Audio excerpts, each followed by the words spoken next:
নমস্কার, আমি রীতি। আমার চ্যানেল গল্পকথক রীতিতে আপনাদের সবাইকে স্বাগত। মৈত্রী দেবীর লেখা নহন্যাতি উপন্যাসের একদম অন্তিম পর্বে আমরা উপনীত হয়েছি। আজকে শুনবেন এই উপন্যাসের অন্তিম পর্ব।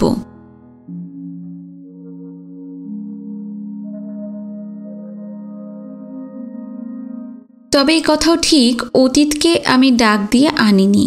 সে দরজা ভেঙে আমার বর্তমানে প্রবেশ করে বর্তমানের সঙ্গে মিশে গেছে। যার কথা 40 বছরে শুনিনি, এই কমাস ধরে ক্রমাগত শুনছি।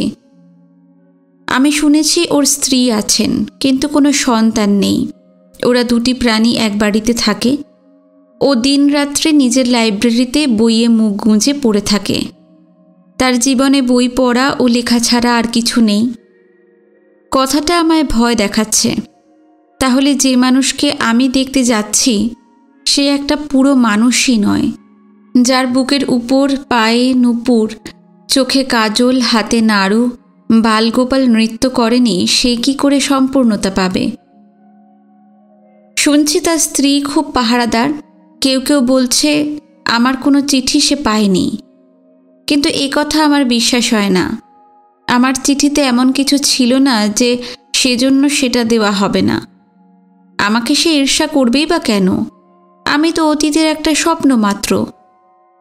সেই যে 18ই সেপ্টেম্বর 1930 সালের দুপুরবেলা মির্জা আমাদের বাড়ি ছেড়ে চলে গিয়েছিল, তারপর তার একটি চিঠি বা অস্তিত্বের কোনো চিহ্ন আমি পাইনি।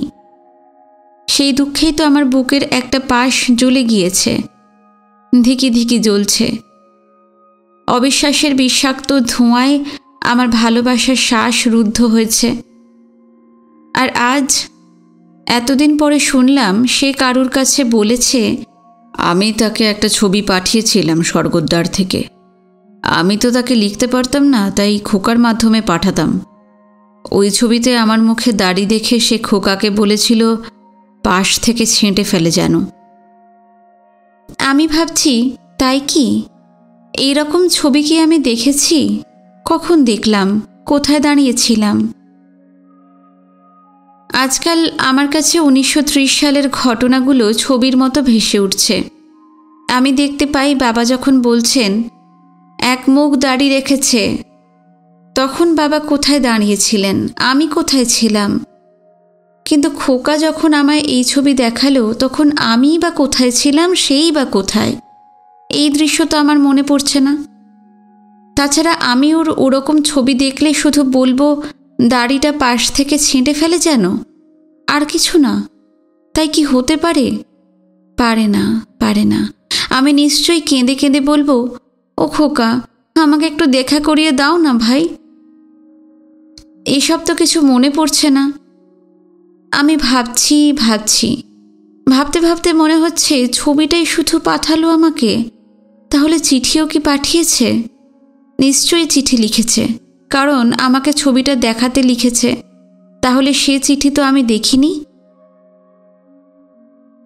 আমি এখন জানি খোকা ওর কাছে মাঝে মাঝে টাকা চাইতো, এবং সেই টাকা আদায়ের জন্যই সে ওর কাছে আমার উপর নির্যাতনের অদ্ভুত অদ্ভুত কাহিনী বলে ওকে বিপর্যস্ত করে ওর কাছ থেকে টাকা নিয়েছে। আমি স্থির করলাম খোকার কাছে যাব। এখন আর আমার লজ্জার কী বা আছে? সে তো কত যুগ আগের কথা। একদিন সন্ধেবেলা খোকার বাড়ি গিয়ে উপস্থিত হলাম। ওর দুরবস্থা কোনোদিন ঘুচল না। ঘুচবে কি করে?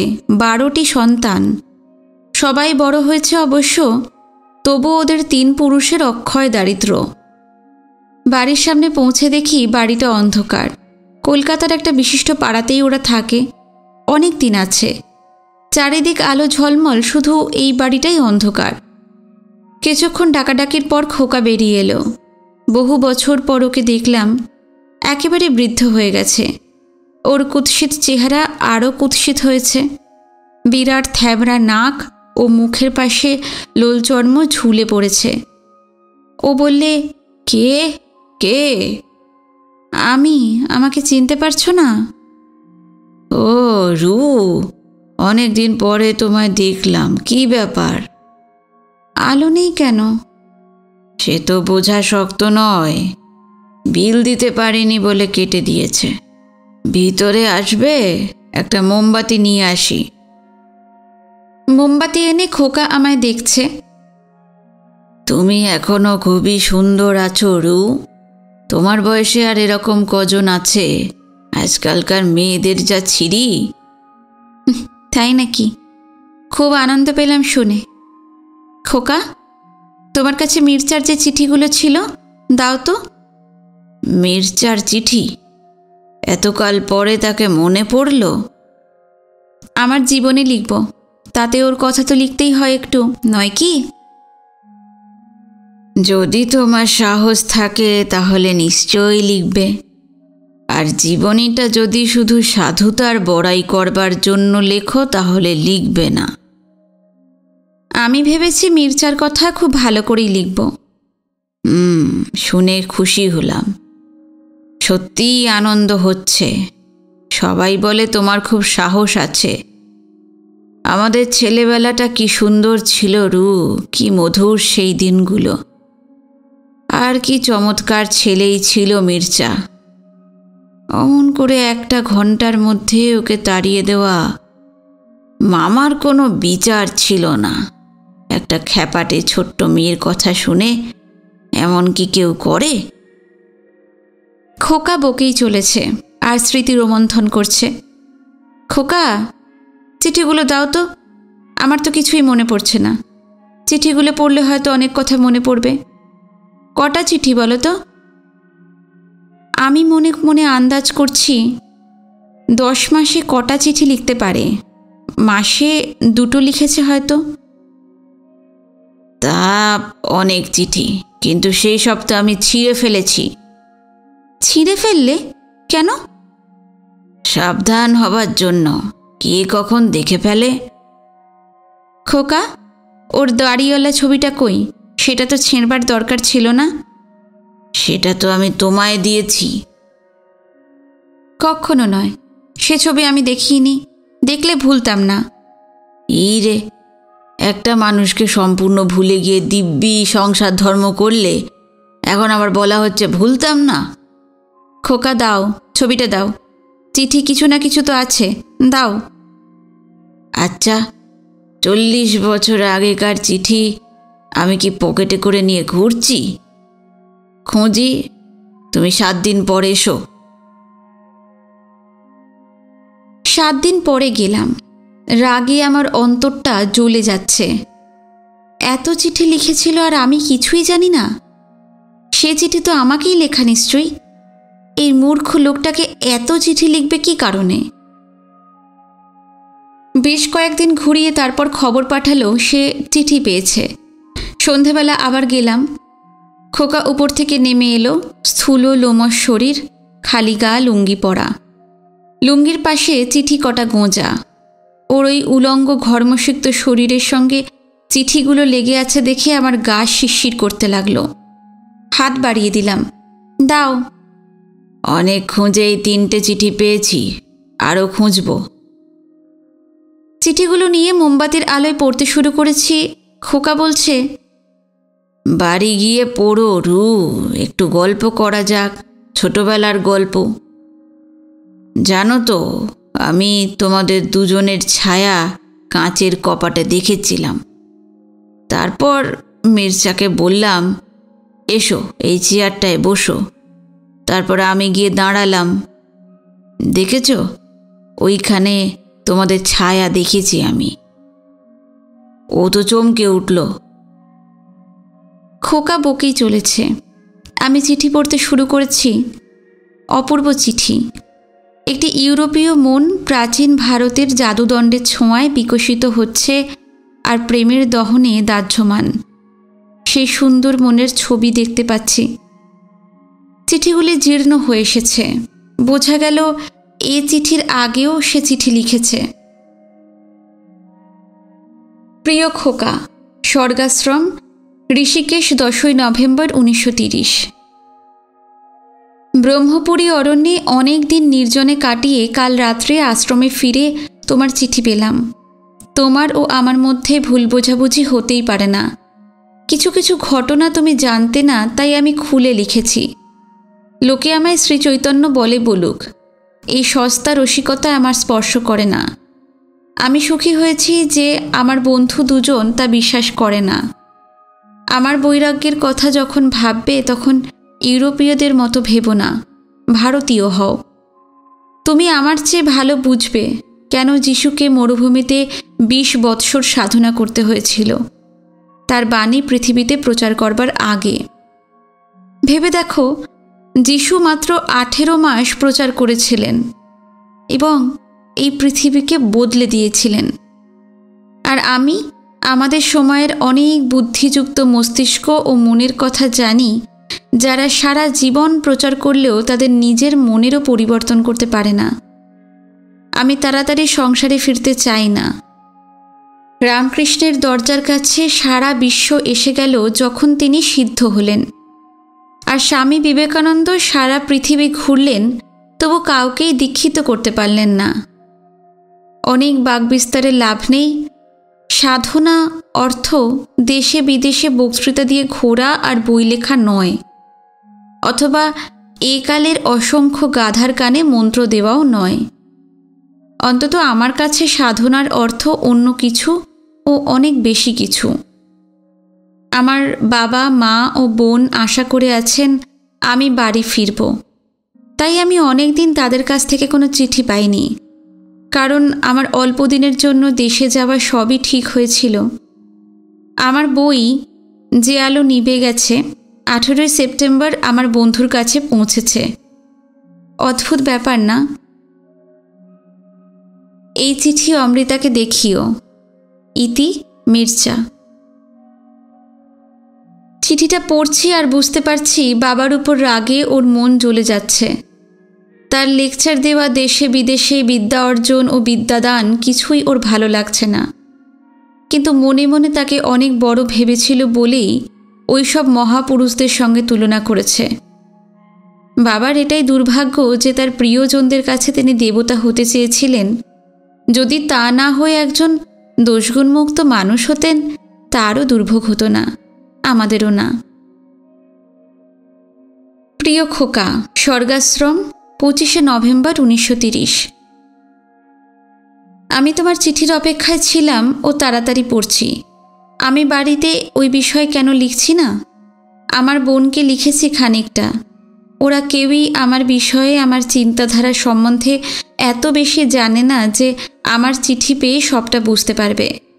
ওরা জানে আমি একটি হিন্দু মেয়েকে বিয়ে করব ঠিক করেছি এবং ভারতে আরও 5 বছর থাকব।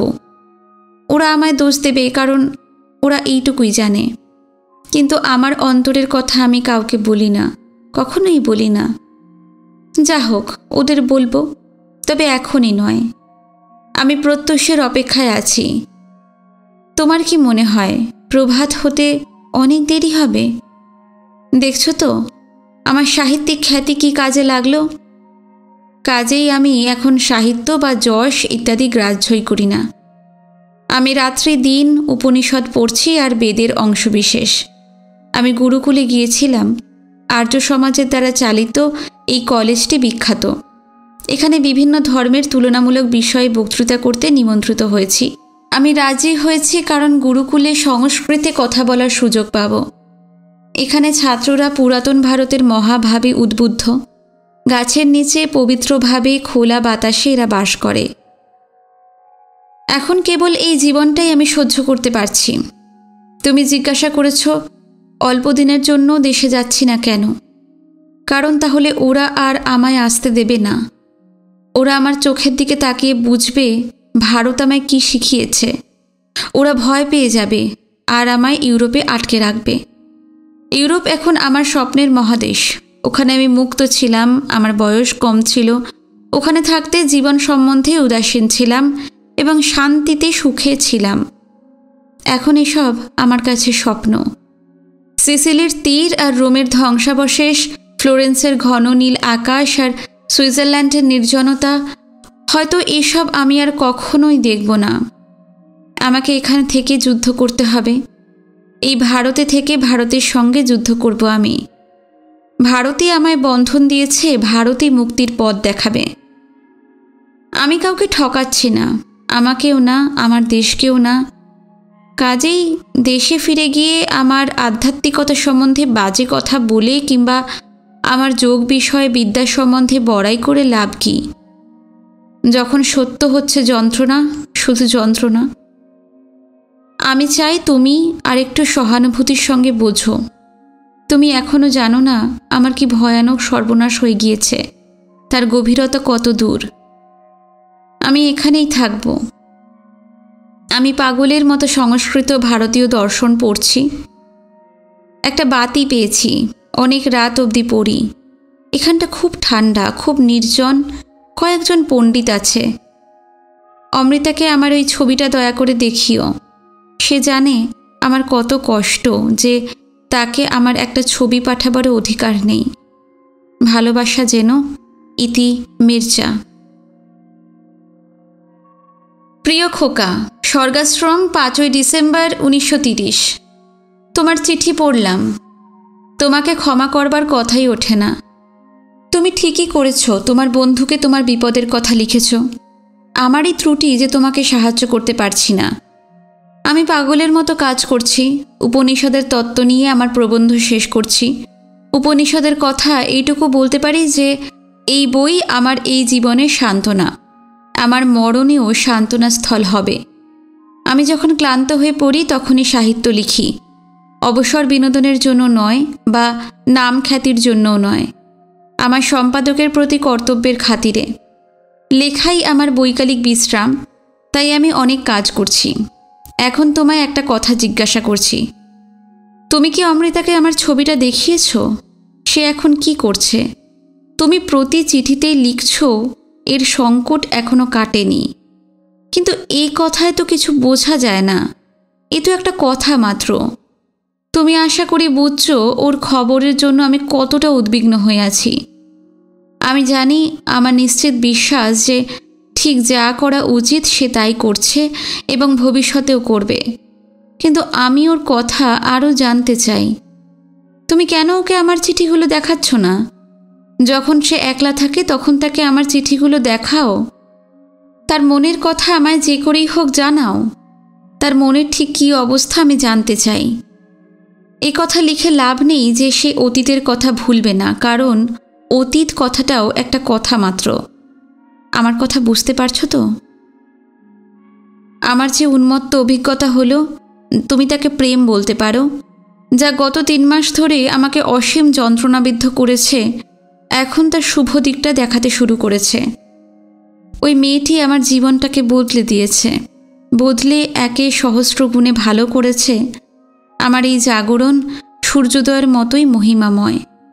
আমি সত্যকে দেখেছি এবং সামাজিক জগতের ও বিদ্যার জগতের নোংরামিও দেখেছি। চতুর্দিকের ভীরুতা ও নোংরামির মধ্যে আমি নিজেকে পবিত্র মনে করছি। যত মিথ্যার বেশাতি দেখছি, আমার শান্তি হচ্ছে যে আমি দুঃখ পাচ্ছি। আমি এই জীবন উপভোগ করতে চাই না ও করব না। আমি সুখ চাই না, চাই না। ইতি, তোমার বন্ধু মির্জা। চিঠিগুলি পড়ছি আর ভাবছি, মির্জা বেনাবনে মুক্ত ছড়িয়েছে। বাবার কাছে প্রতিজ্ঞা করেছিল আমায় লিখবে না, তাই খোকাকে লিখেছে। ও নিশ্চিত ছিল খোকা আমাকে চিঠিগুলি দেখাবে এবং আমি যথা কর্তব্য করব। ওর বিশ্বাস ছিল আমি ঠিক সময়ে ঠিক কাজটা করব। এত বিশ্বাস ছিল আমার উপর, আর আমি কি করলাম? সারা জীবন ধরে ভাবলাম যে ও আমাকে ঠকিয়েছে। করতে তো আমি পারতাম। এ আমার দেশ, আমার কত বন্ধু ছিলেন, তারা সবাই শ্রেষ্ঠ পুরুষ। আমার কি কেউ সহায় ছিল না? তবে কেন করলাম না? কারণ আমার ধারণা ছিল এই বিষয়ে যা কিছু করণীয় পুরুষকেই করতে হবে। মেয়েরা কেন এগিয়ে যাবে, উপজাতিকা হবে? এও একটা কুসংস্কার এবং দম্ভ। আমি একটা বোকা অপদার্থ মেয়ে ছিলাম। অবশ্য আমি জানতাম না যে বাবা পুলিশ পাঠিয়ে দিয়েছিলেন এবং বলেছিলেন যে আমাকে চিঠি লিখবার চেষ্টা করলে ওকে দেশ থেকে বের করে দেবেন। তিনি ওকে লিখেছিলেন, তুমি আমার গৃহ অপবিত্র করেছ। তুমি ছিলে তৃণাচ্ছাদিত সর্প, আর সাপ যখন মাথা তোলে তখন তাকে মারতেই হয়। তাই আমি করেছি। কাজেই ওর কোনো উপায় ছিল না। অথচ সারা জীবন আমি ওকে সন্দেহ করে কষ্ট পেয়েছি। আর এদিকে খোকা ওকে মিথ্যে কথা বলেছে। অন্তত ছবিটার কথা যখন বলেছে যে আমায় দেখিয়েছে, তখন চিঠির কথাও বলেছে। কাজেই এটা কি অসম্ভব যে ওরও মনে হয়েছে আমি ইচ্ছা করেই কিছু করলাম না, আমারও সত্য ছিল না?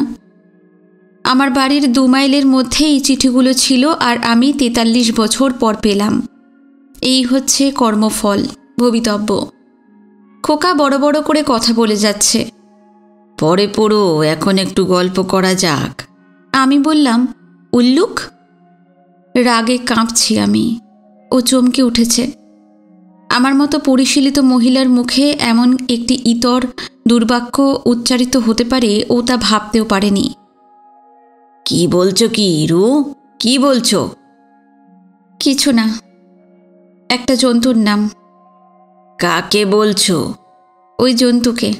খোকা, এইসব চিঠি আমায় কেন দেখাওনি? দেখিয়েছিলাম তো। দেখিয়েছিলে? মিথ্যেবাদী! কেন দেখাওনি বলো? দেখালে তুমি কি করতে? তোমার করার কি ছিল? আমি তাকিয়ে দেখছি ওই লোকটার দিকে। মুখে ঘাম চকচক করছে। মোমবাতির আলোকে ওকে এক আদিম গুহাস্থিত জন্তুর মতো দেখাচ্ছে। কেন ওই লোকটা এমন শত্রুতা করল? এসব প্রশ্নের কোনো উত্তর নেই, এবং উত্তর পেয়েই বা কী হবে? চলি খোকা। এই চিঠিখানা 3খানা যে এতদিন রেখেছ সেজন্য ধন্যবাদ। মনে মনে ভাবছি ওর উপর মিথ্যা রাগ করছি। এই চিঠি পড়ে কি ও বুঝতে পারে? হয়তো বা ভালো করে পড়েই নি।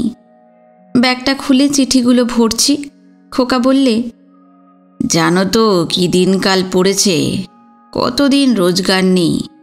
যদি 50টা টাকা দাও, কাল রেশন তুলতে পারি।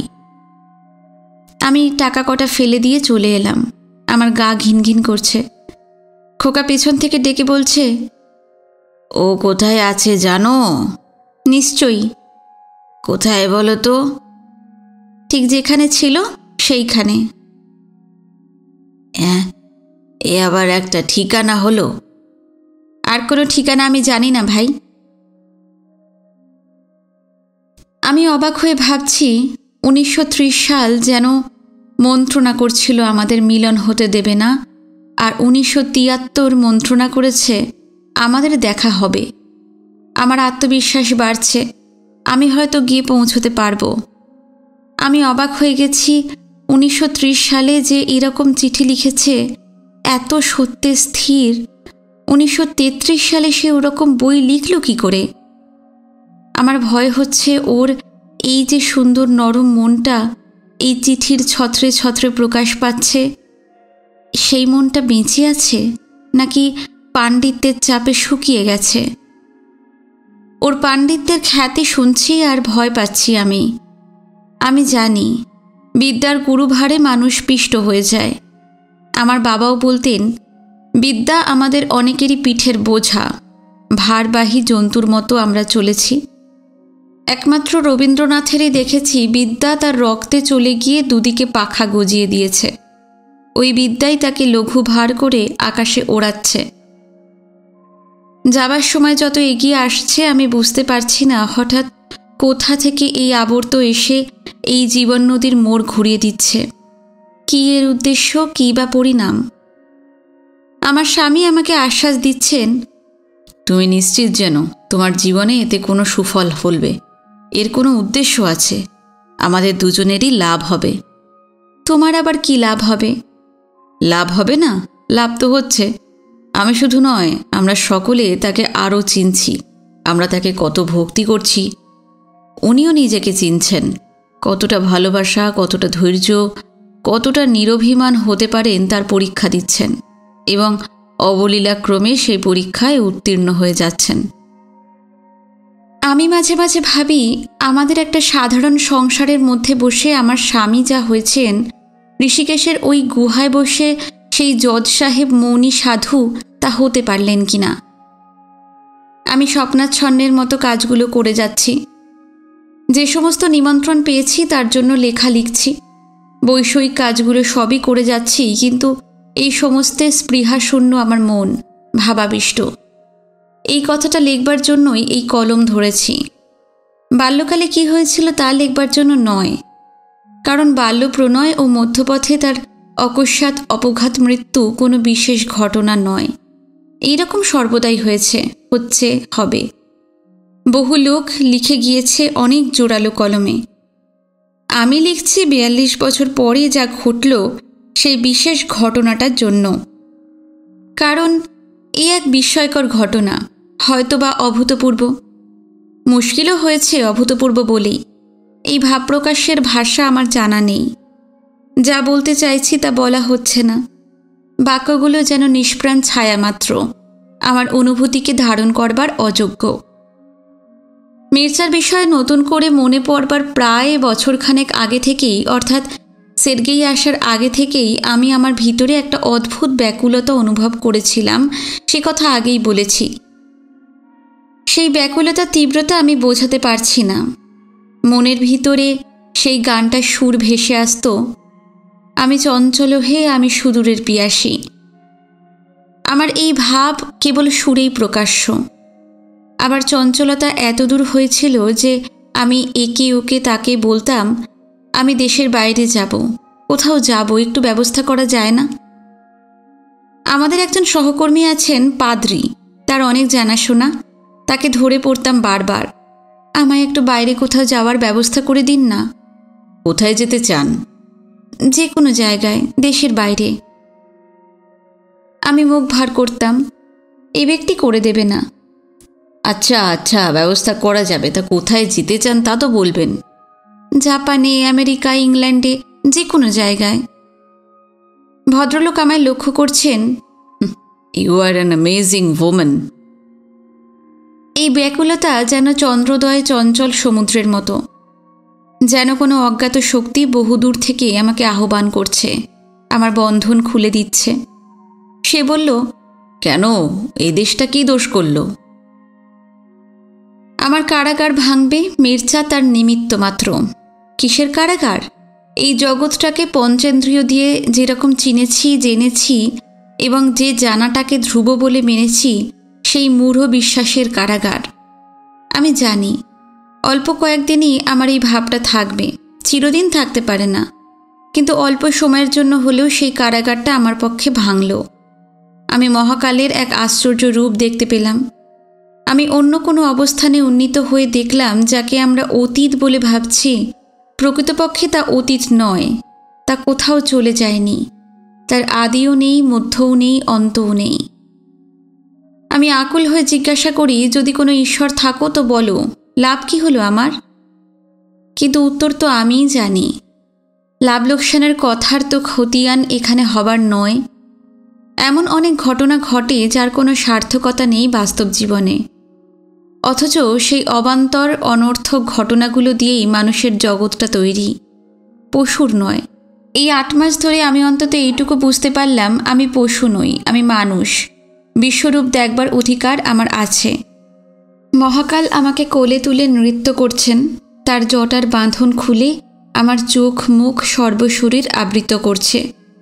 আমার অগ্র পশ্চাৎ, পূর্ব পশ্চিম, দূর ও নিকটে এক হয়ে গেছে। আমার কারাগার চুরমার হয়ে গেছে। লজ্জা, ভয়, আত্মীয় স্বজনের বন্ধন সব ঝরে পড়ে গেছে। শুধু প্রেম, কালজয়ী প্রেম ওই উজ্জ্বল নীলাকাশে ধ্রুবতারার মতো আমায় পথের নির্দেশ দিচ্ছে, আমাকে মহাসমুদ্র পার করে নিয়ে যাবে। এয়ারপোর্টে পৌঁছে আমার ইচ্ছা হলো আমার স্বামীকে প্রণাম করব। তার ভালোবাসার স্নিগ্ধ বাতাস আমাকে ঘিরে আছে, আমার শরীর মন জুড়িয়ে দিচ্ছে। কিন্তু এখানে প্রণাম করা যাবে না, উনি অপ্রস্তুত হবেন। তাই আস্তে আস্তে বললাম, সারা জীবন তুমি আমায় এত স্বাধীনতা দিয়েছ। উনি একটু হাসছেন। তোমার স্বাধীনতা কি আমার পকেটে থাকে যে মাঝে মাঝে বের করে দেব? তোমার স্বাধীনতা তোমারই বস্তু।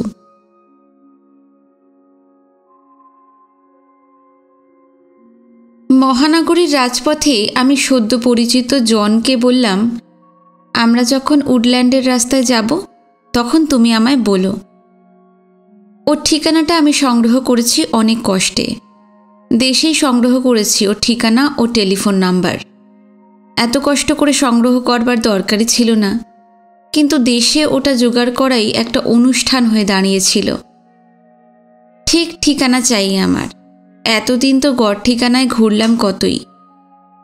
গাড়ি চলেছে, নতুন দেশ, নতুন শহর, অচেনা মুখ পার হয়ে হয়ে আমার চিরপরিচিত কোনো লক্ষ্যের দিকে। আমার মন আচ্ছন্ন, আমি যেন ঘুমের ঘোরে আছি। আমার এই শরীর, আমার এতদিনের জীবন, তার সঙ্গে যে আমি এই ঠিকানা হাতে করে বসে আছি, তার দূরত্ব অনেক। এই দুইকে এক করে রাখা বড় শক্ত হচ্ছে। শক্ত হচ্ছে মনে রাখা আমি কে। জন বললে, আমরা এইবার উডল্যান্ডে ঢুকলাম। দুপাশে কি বিস্তৃত বনরাশি না শহরের বাড়ি আমি জানি না। আমি দেখতে পাচ্ছি ছোট ছোট বাগানওয়ালা বড় বড় বাড়ি। আবার কখনো দেখছি বড় বড় গাছে ছাওয়া ছায়াচ্ছন্ন পথ, উডল্যান্ড। কোনটা সত্য কে জানে। একটা দৃশ্য ভিতরে, একটা বাইরে। ভিতরেরটাই সত্যতর, কারণ মনই দেখে, মনই দর্শক। আমি যে জগতে এখন বাস করছি সেটা মনোজগৎ। কতদিন, কত বিনিদ্র রাত্রেই এই রাস্তাটার কথা ভেবেছি, যেন গাছের ছায়ায় ঢাকা বাঁকা পথ। যদি গাছ নাও থাকে তবু সেই ভাবনাটা যাবে কোথায়। আমি চোখ অর্ধেক বুজে বসে আছি, আর উডল্যান্ড যেন কোনো মহাশূন্য থেকে ভেসে ভেসে আসছে, টুকরো টুকরো রাস্তা, ছায়াময়। গাড়ি থামল। মলি বললে, অমৃতা, এই মেয়ে তোমায় নিয়ে যাবে যেখানে যেতে চাও। আমি জিজ্ঞাসা করলাম, তোমরা কি অধ্যাপককে ফোন করেছিলে? জানো তিনি কখন তার ঘরে থাকবেন? করেছিলাম, কিন্তু তার সেক্রেটারি বললে তার সময়ের কোনো ঠিক নেই। শার্লি অল্প বয়সের মেয়ে, এই বিশ্ববিদ্যালয়ের ছাত্রী। আমরা একটা ক্যাফেটেরিয়াতে খেতে বসলাম। শার্লি খাবার রাখল টেবিলে। আমি খাদ্যগুলো চিনতে পারছি না, ক্ষণে ক্ষণেই হাত থেকে কাটা পড়ে যাচ্ছে। শার্লি একটু বিস্মিত। রাস্তায় বেরিয়ে আমি বললাম, থিওলজিক্যাল কলেজটা কোথায় জানো? এই তো একটা ব্লক পরে। হেঁটে যেতে পারবো তো? সে কি, ওই তো একটা ব্লক ওদিকে, পারবে না কেন? আমরা এগোচ্ছি। আমি গল্প করবার চেষ্টা করছি খুব সুস্থ স্বাভাবিকভাবে। তুমি কারোর সঙ্গে দেখা করবে ওই কলেজে? হ্যাঁ, আমার বন্ধু আছেন একজন। তিনি জানেন তুমি আসছো? না। কতদিন পরে দেখা হবে? মাত্র 42 বছর। হ্যাঁ, 42 বছর তোমাদের দেখাই হয়নি? তাহলে তো কেউ কাউকে চিনতেই পারবে না। আমার তো তা মনে হয় না। 42 বছর এমন কি বেশি সময়? এই পৃথিবী কত দিনের পুরনো? সূর্যের জন্মের তারিখই বা কে জানে? হঠাৎ আমার মনে হলো এই স্বগতোক্তিগুলো জোরে জোরে করা উচিত হয়নি। ও কি ভাবল কি জানি। শার্লি কিন্তু বিস্মিত নয়, তার বিস্ময় অন্য কারণে। সে বলছে, 42 বছর পর কোনো বন্ধুর সঙ্গে দেখা হওয়াটা কী রকম আমি তো ভাবতেই পারি না। পারবে পারবে, সময় হোক, পারবে। ড্রামাটিক। সকলেই তো বলে জীবনটা ড্রামা। দেখি কি রকম ড্রামা হয়। শার্লি বললে, এই তো পৌঁছে গেছি। হঠাৎ যেন মহাশূন্য থেকে জাদুকরের দণ্ড লেগে একটা সাইনবোর্ড বাগানের উপর জেগে উঠল। একটা সাইনবোর্ড, মাত্র ঠিকানা লেখা। সেটা কি এত অর্থবহ হতে পারে? আমি কি হোলি গ্রেল দেখছি? বাড়ির বড় দরজার কাছ পর্যন্ত আমি বাতাসে ভেসে চলেছি। শার্লি দরজাটা খুলল। পাশে প্রকাণ্ড বোর্ডে অনেকের নাম লেখা আছে। ও জিজ্ঞাসা করল, তুমি কার সঙ্গে দেখা করতে চাও? আমার নিঃশ্বাস বন্ধ হয়ে আসছে, কথা বলা অসম্ভব। আঙুল দিয়ে দেখিয়ে দিলাম। ও, উনি বিরাট মানুষ, বিখ্যাত ব্যক্তি। আমি এগিয়ে চলেছি। শার্লি আমার হাতের ভিতর হাত গলিয়ে ধরে নিয়ে চলেছে। কেন কে জানে? আমি কি অশীতিপর বৃদ্ধা? আমি বললাম, এর খ্যাতি কি জন্যে? উনি যে মহাপণ্ডিত। পণ্ডিত? আমার মনটা আবার চুপসে গেল। কার সঙ্গে দেখা করতে এলাম? আমি আবার জিজ্ঞাসা করলাম, শার্লি, উনি পণ্ডিত না জ্ঞানী? শার্লি হকচকিয়ে গেছে। সে বললে, তা তো জানি না, আমি সামান্য ছাত্রী, ওকে তো চিনি না। আমরা লিফটের কাছে এসেছি। একজন দাঁড়িয়েছিল। সে বললে, এটা প্রাইভেট লিফট, বাইরে থেকে যারা আসেন সিঁড়ি দিয়ে উঠতে হয়, মাত্র তো 3 তলা। শার্লি খুব শক্ত গলায় বললে, লিফটের দরজা খুলুন, ইনি কাল রাতে বহু হাজার মাইল পার হয়ে এসেছেন, এক পাও সিঁড়ি দিয়ে উঠতে পারবেন না। আমি ভাবছি, কেন এই কথা বলছে? আমি কি কাঁপছি? শার্লি আমাকে ধরে আছে লিফটের মধ্যেও। কি জানি কোথা থেকে এই ঘোর বিদেশে আমার একটা ছোট্ট মা এসেছে, আমাকে যেন কোলে করে নিয়ে যাচ্ছে। লিফট 3 তলায় থামল। আমরা একটা লাইব্রেরিতে এসেছি। আমি যেন ঘুম থেকে চোখ মেলে দেখলাম, ও, একটা লাইব্রেরি। শুভারম্ভ। আমি লাইব্রেরি পার হয়ে একটা গলিতে পড়লাম। দুধারে ঘর। একটা ঘর পার হয়ে চলেছি। শার্লি একটু থেমে বললে, ওই তো অধ্যাপক আছেন ভিতরে। আমি ভিতরে ঢুকলাম। ঢোকামাত্র একেবারে সেই মুহূর্তে বৃদ্ধ ব্যক্তিটি একটা শব্দ করল, ওহ। তারপর উঠে দাঁড়ালো, আবার বসে পড়ল, আবার দাঁড়িয়ে উঠল, তারপর আমার দিকে পিছন ফিরল। এ কি কাণ্ড! আমায় কি চিনতে পেরেছে? কি করে পারল? আমার দিকে তো তাকায়নি। এতদিন পরে কি পায়ের শব্দে চিনবে? অসম্ভব। যাই হোক, এই তামাশাটা শার্লির সামনে হওয়া উচিত নয়। দরজার কাছে ফিরে এসে দেখি শার্লি চিত্রার্পিতের মতো দাঁড়িয়ে আছে, তার চক্ষু বিস্ফারিত। দুটি বৃদ্ধ বৃদ্ধার এই অভিনব সাক্ষাৎকারের একমাত্র দর্শক। আমি বললাম, শার্লি, তুমি চলে যাও, আমি একটু পরেই তোমার কাছে আসছি। আমার মন এখন শান্ত, স্থির, কোনো উত্তেজনা নেই। যা করবার ছিল করা হয়েছে। এই বিরাট শহরে আজ তোমার প্রথম দিন। পথ হারাবে না তো? না না, পথ হারাবো না। মনে মনে বলছি, এতদূর যখন পৌঁছতে পেরেছি, সময়ের মহাসিন্ধু পার হয়ে তখন মহাজগতেও আমি আর পথ হারাবো না। দরজার কাছ থেকে ফিরে মির্জার কাছে আর পৌঁছতেই পারি না। ঘরময় বই ছড়ানো, বইয়ের পর্বত চারদিকে, ঘরের ছাদ পর্যন্ত। আমার কেমন যেন গা ছমছম করছে। আমার হাত পা কাঁপছে। শীত নয়, ভয়ে। শুনেছি পাথর চাপা পড়ে সুকুমার জীব জীবাশ্ম হয়ে যায়। ওর তেমন কিছু হয়নি তো? আমি ওকে দেখছি, মাথায় একেবারে চুল নেই, ঘাড়ের কাছে পাকা চুল, তেমনি পাতলা চেহারা আর তেমনি চঞ্চল। একবার টেবিলের উপর থেকে কাগজ তুলে নিচ্ছে, আবার রেখে দিচ্ছে। ওর পাতলা শরীর যেন বাতাসে কাঁপছে। মির্জা, তুমি মুখ ফিরিয়ে দাঁড়িয়ে আছো কেন? তোমায় আমি দেখব না। আমি অন্য লোকের জন্য অপেক্ষা করছি।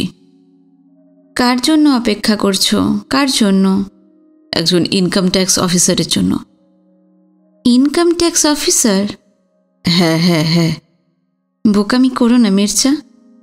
জানো আমি কে? চিনতে পেরেছো আমায়? জানো কে আমি? কে আমি? নিশ্চয়ই নিশ্চয়ই, সার্টেনলি। ও মাথা নাড়ছে। এই যে সেই মির্জা, একেবারেই সেই 23 বছরের ছেলে। ওর 63 বছরের মধ্যে সেই বসে আছে।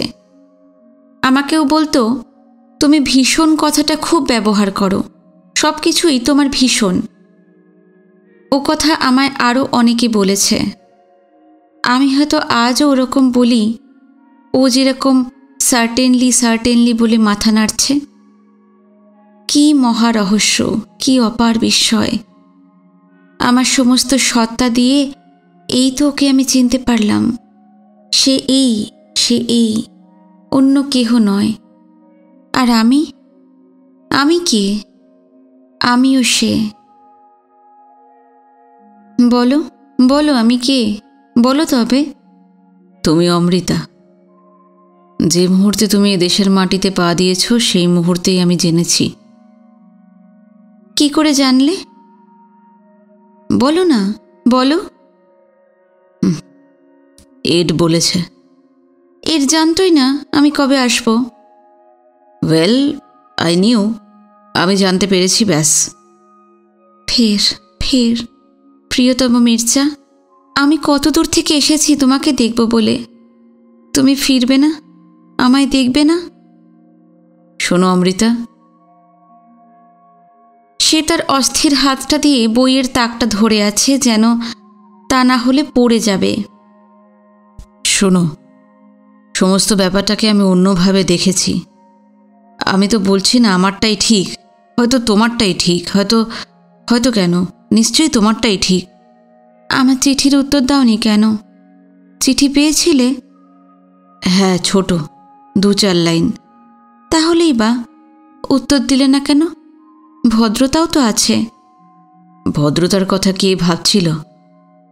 ওই তো বলছি, আমার সেই অতুলনীয় অভিজ্ঞতা এত সুন্দর যে আমি ভাবিনি আর তাকে স্পর্শ করা যায়। তাই তোমাকে আমি দেশকালের অতীত করে রেখে দিয়েছি।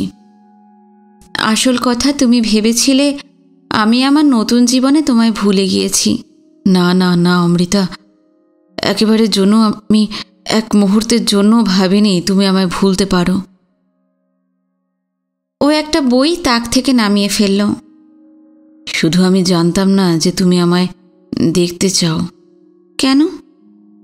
আমরা তো জানি কত সুন্দর জিনিস আছে। সুমেরু শিখর আছে, তুষারমৌলি হিমালয় আছে। আমরা কি যেতে পারি? জানি তারা আমারই আছে, তবু কি পেতে পারি? তাই বলে সেটা ভোলা নয়। সে আমার গোপন বিশ্বের গোপনতম সত্তায় সুন্দরতম স্বপ্ন। এই তো পারলাম আমি, এই তো এলাম। তুমি যে অমৃতা, ইনডিস্ট্রাক্টেবল অমৃতা, তুমি যা পারো আমি কি তাই পারি? তোমার সংস্কৃতি কত হাজার বছরের পুরনো। তোমার ইতিহাস আর আমার এক তো নয়, অমর ভারতের। তাই নাকি? আমি তো শুনলাম তুমিও ভারতীয়। ও হ্যাঁ, আমি তো সকলকেই বলি আমি ভারতীয়। আমি এসব কিছু শুনতে চাই না। তুমি ফেরো মির্জা, আমি তোমায় দেখব আজ। ও দাঁড়িয়ে আছে, কিন্তু স্থির নয়। আমাদের মধ্যে অন্তত 3 গজ ব্যবধান। আমি জোরে জোরে কথা বলছি। আমাদের তো বয়স অনেক, কানের জোর নিশ্চয়ই কম। ওকে উদ্ভ্রান্ত মনে হচ্ছে। কি করে তোমাকে দেখব আমি? দান্তে কি কখনো ভেবেছিল তার বিয়েট্রিসকে এই শরীরের চোখে আর দেখবে? আমিও কাঁপছি। ওর পাগলামি দেখে আমার রাগ হচ্ছে। এই লোকটি ঠিকই এক অবাস্তব জগৎ সৃষ্টি করে তার মধ্যে বাস করছে। কোথা থেকে দান্তে বিয়েট্রিস নিয়ে এলো? স্থানকালের অতীত আবার কি? আমি কি ভূত হয়ে গেছি নাকি? কোন স্বপ্ন জগতে কল্পনার ধোঁয়াটে স্বর্গে বাস করো তুমি মির্জা? আমি এই বাস্তব জগতের রক্ত মাংসের অমৃতা। তোমার পড়ার ঘরে দাঁড়িয়ে আছি। এটা সত্য, আর এই সত্য তোমাকে স্বীকার করতে হবে। তোমার পলায়নী মনোবৃত্তি ছাড়ো তো। কি করে কি করি আমি অমৃতা? তোমার যে স্বামী আছেন, আমার স্ত্রী আছেন, এখন কি বলি বলো? আমি বিস্মিত, হতবাক। মির্জা বলে কি? মির্জা, তুমি এত পড়লে তোমার প্রজ্ঞা হলো না? প্রেম কি একটা বস্তু যে তুমি একজনের কাছ থেকে কেড়ে নিয়ে অন্যকে দেবে? এ কি বিষয় সম্পত্তি, সোনার গয়না? এ তো একটা আলো মির্জা, একটা আলো। যেমন বুদ্ধির আলো, জ্ঞানের আলো, তেমনি প্রেমের আলো। বুদ্ধির আলোরও সীমা আছে, তার একটাই ক্ষেত্র। কিন্তু প্রেমের আলো সবচেয়ে জ্যোতির্ময়। তা সব কিছুর সত্য রূপ দেখায়।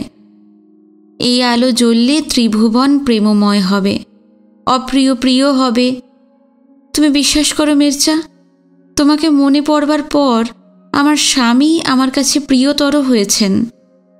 এত ভালো তাকে আগে কখনো বাসিনি। তুমি কি বিশ্বাস করবে? নিশ্চয়ই, নিশ্চয়ই। সত্য, সত্য। কি সত্য? তুমি যা বলছো তা ধ্রুব সত্য। তুমি সবসময় নির্ভুল সত্য বলো। হ্যাঁ, সত্যের পরে মন। আমি করেছি সমর্পণ। তাই তো আমি সত্যকে স্বীকৃতি দিতে এসেছি। কাজটা সোজা হয়নি মির্জা। সংসার, সমাজ, আত্মীয় স্বজন, পুত্র কন্যা সকলের সামনে সম্মানের উচ্চাসন থেকে মাটিতে নেমে আসা। কেউ কেউ হয়তো ভাবছে আমার ভীমরতি হয়েছে। আরও বেশি লোক যখন জানবে কি ভাববে তারা? আমাদের দেশ তো জানো, আমার গায়ে ধুলো দেবে। 42 বছর পর তোমাকে দেখতে আসা কি সোজা কথা? একেবারেই না। আমি তো কিছুতেই পারতাম না। কতবার আমার স্বপ্নের ভারতে যাবার সুযোগ এসেছে, আমি যাইনি। কি করে যাব ওখানে? কেন? আমি আছি বলে? তাই তো। আর আমি তো তুমি আছো বলেই এলাম। আমি এত সাহস কোথা থেকে পেলাম বলো তো? আমিও তো তাই ভাবছি, কোথা থেকে পেলে? গান্ধীজির কাছ থেকে। আমি ভাবলাম উনি যদি পারেন, আমি কেন পারবো না? আর তাই যদি না পারি, তবে ওর মৃত্যুদিনে বক্তৃতা কি করে হবে? আমি খুব বক্তৃতা করি তো। গান্ধী কি এত বড় হয়েছিলেন? হ্যাঁ হ্যাঁ, 1930-এ তুমি ওকে না যা জানতে তার চেয়ে অনেক বড় হয়েছিলেন। উনি যে মানুষের কাজে নেমেছিলেন, শুধু তো পুঁথি পড়ছিলেন না। তাই তো তোমায় জিজ্ঞাসা করছি, তোমার বইতে ও কি চরিত্র এঁকেছো আমার? ওখানে তো আমাকে পেলাম না আমি। Fantasy, fantasy. তোমাকে আমি রহস্যময়ী এক দেবী করতে চেয়েছিলাম, যার কাজের কোনো ব্যাখ্যা নেই। অঘটন ঘটন পটীয়সী কালীর মতো। খবরদার, আমাকে কালীর সঙ্গে তুলনা করবে না। চিরকাল তোমার এই... আমি এত কি কালো? আচ্ছা আচ্ছা, দুর্গার মতো, যে অসম্ভব কাজ করতে পারে। ইনস্ক্রুটেবল, এক হাতে অস্ত্র, অন্য হাতে বড়া ভয়। An enigma, the enigma that you were. আমি তোমায় বলছি, ফ্যান্টাসির সৌন্দর্য আছে, সত্যের সৌন্দর্য উজ্জ্বলতর, কিন্তু অর্ধসত্য ভয়ঙ্কর। তোমার বইটা তাই আমার কাছে বিভীষিকা। তাছাড়া আমি খুব সহজ সরল একটা ছোট মেয়ে ছিলাম মির্জা। মাঝে মাঝে দার্শনিকের ভান করতাম, এই পর্যন্তই। রহস্যটা তোমার সৃষ্টি, তুমি রহস্য ভালোবাসো। কিন্তু এবার আমি অসম্ভব কাজ করতেই এসেছি। ও পিছন ফিরে আছে, আমি ওর দিকে একটা হাত বাড়িয়ে দিয়েছি। আমার অন্তর নিষ্কম্প, স্থির। ওর এই রহস্যের ঘোর আমি কাটাবো। এই বাস্তব পৃথিবীর মাটিতে আমরা পরস্পরকে দেখব। মির্জা ফিরছে না, ওর মাথা নিচু, কিছুতেই ফিরছে না। আমি বারবার ওকে ফিরতে বলছি। কি চাও তুমি অমৃতা? শান্তি, তোমার কাছে শান্তি চাই আমি। ও পাগলের মতো হাসছে। তোমাকে আমি কি করে শান্তি দেব যখন আমার নিজেরই শান্তি নেই? How can I give you peace when I have no peace in me? কি হবে? ভয়ে আমি উতলা। ওর মাথাটা খারাপ হয়ে গেল নাকি? এত সুন্দর, এত গভীর, এত পরম সত্যকেও স্পর্শ করতে পারে না। মির্জা, তুমি যে কি চমৎকার পিয়ানো বাজাতে, বাজাও তো এখনো? না না, সে কবে ছেড়ে দিয়েছি। কেন? কি দরকার সময় নষ্ট? আমি ভাবছি কি দিয়ে ও বাজাবে সঙ্গীত। ওর আঙুলগুলোই যে বইয়ের মলাটের মতো শক্ত, সেখানে শিরা উপশিরা শুকিয়ে গিয়েছে। হবে না, আর হবে না। সেই মাধুরী ছাপিয়ে আকাশ আর ঝরবে না। মির্জা, এই যে আমি তোমার ঘরে এসে দাঁড়িয়েছি, রক্ত মাংসের মানুষ। আমি কোনো সিম্বল নই, মিথ নই। আমি একজন সুখ দুঃখ কাতর অপার সম্ভাবনাময় মানুষ। বিয়েট্রিস ভূত হয়ে স্বর্গে গিয়েছিল, সেখানে দান্তের সঙ্গে দেখা হলো। কিন্তু আমি যে এই জীবনে এলাম, এটা কি কিছুই নয়? ও পিছন ফিরেই বলছে, একটু হাঁপাচ্ছে। বিস্ময়, কি পরম বিস্ময়। সত্যই তো। আমি তো তাই পেসিমিস্টদের বলি, জীবনের কি অপার সম্ভাবনা। কে জানে কি হতে পারে। কোনোদিন আমি ভাবিও নি তোমাকে দেখব। তবে ফেরো এদিকে। মির্জা ফিরল, কিন্তু মুখ তুলছে না, মুখ নিচু করেই আছে। আমাকে দেখবার জন্য এখনো প্রস্তুত নয়। আমি মিনতি করছি, কেন তুমি আমার দিকে দেখছো না? তুমি যে তোমার বইতে লিখেছ, যেদিন আমার সঙ্গে দেখা হবে আমার চোখের দিকে তাকাবে, সে কথা ভুলে গেলে? সে তো অনেক দিন আগের কথা। 40 বছর। হায়, সেই 40 বছর। জানো, লোকে আমায় জিজ্ঞাসা করে কতদিন তুমি আমাদের বাড়িতে ছিলে। আমার মনে পড়ে না। কতদিন ছিলে বলে তো? 1000 বছর। তবে তবে তুমিও কি জানো না তুমি কে, আমরা কি? আমি তো সেই তোমাকেই দেখতে এসেছি, যাকে weapon can not pierce, fire can not burn, শস্ত্র ছেড়ে না, অগ্নি দহে না জারে। ও সংস্কৃতে বলল, ন হন্যতে হন্যমানে শরীরে। তবে সেই তুমি, যার আদিও নেই, অন্তও নেই। আমার দিকে একবার তাকাও, বিশ্বাস করো, এক মুহূর্তে তোমায় 40 বছর পার করে দেব। দেখবে আমরা সেখানেই দাঁড়িয়ে আছি যেখানে প্রথম দেখা হয়েছিল। আমার দিকে তাকালেই তুমি অমর হবে মির্জা, অমর হবে। মির্জা মুখ তুলল। আমি দেখলাম ওর চোখের দৃষ্টি স্থির। কি সর্বনাশ! যা ভয় করেছিলাম তাই হয়েছে। ওর চোখ দুটো পাথর হয়ে গিয়েছে। ও আর কোনোদিনও আমায় দেখতে পাবে না। কি হবে, কি হবে? হায় ঈশ্বর, উপায় কি? ও চোখে আমি তো আর আলো জ্বালতে পারবো না। আমার হাতে তো প্রদীপ নেই। এত পথ চলতে চলতে কখন যে তেল ফুরিয়ে সলতে পুড়ে নিবে গেছে। ভয় পেয়ে আমি আর অমৃতা নেই। একজন মরণশীল মানুষ হয়ে গেলাম। ওর মতো ভাবতে লাগলাম, হায় 40 বছর, বড় যে দেরি হয়ে গেল। একটা বুক ভাঙা কষ্ট দীর্ঘ নিঃশ্বাস হয়ে ঘরের মধ্যে পাক দিয়ে ঘুরছে। এবার আমি পিছন ফিরলাম। ওই দরজার কাছে পৌঁছতে হবে। ওই পিতলের হ্যান্ডেলটা ঘুরাতে হবে, তারপর দরজা খুলবে। আমি ওই একই পথে হেঁটে হেঁটে শার্লির কাছে যাব। বইয়ের পাথর ডিঙিয়ে ডিঙিয়ে চলেছি। হঠাৎ পিছন থেকে মির্জার গলা শুনতে পেলাম, যেন বহুদূর থেকে ভেসে আসছে, একটু দাঁড়াও Amrita. Why are you breaking down now when you were so brave for so many years? এতদিন এত সাহস দেখিয়ে এখন তুমি ভেঙে পড়লে কেন? আমি বলছি, আমি যাব তোমার কাছে। এখানে নয়, সেখানে, গঙ্গার তীরে আমার সত্য স্বরূপ তোমাকে দেখাবো। I will show you my real self on the shores of the Ganges.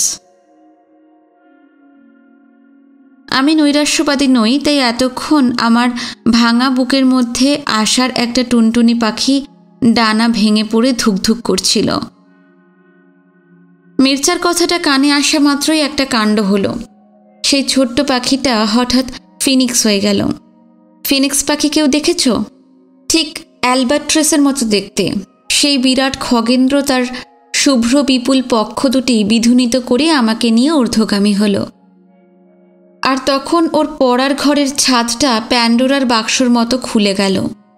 দেওয়ালের বাধা চলে গেল, আর বইয়ের পাথরগুলো জলের ঢেউ হয়ে গেল। আমি জলকল্লোল শুনতে পেলাম। আশার মায়ায় গড়া সেই ব্যবৃত পক্ষ মহাপক্ষী লেক মিশিগান পার হয়ে অজ্ঞাত মহাদেশের দিকে যেতে যেতে আমায় বললে, কোনো ভয় নেই অমৃতা, তুমিই ওর চোখে আলো জ্বালবে। আমি ব্যাকুল হয়ে জিজ্ঞাসা করলাম, কবে কবে? সে বললে, যেদিন ছায়াপথে তোমাদের দেখা হবে। তার তো আর বেশি দেরি নেই।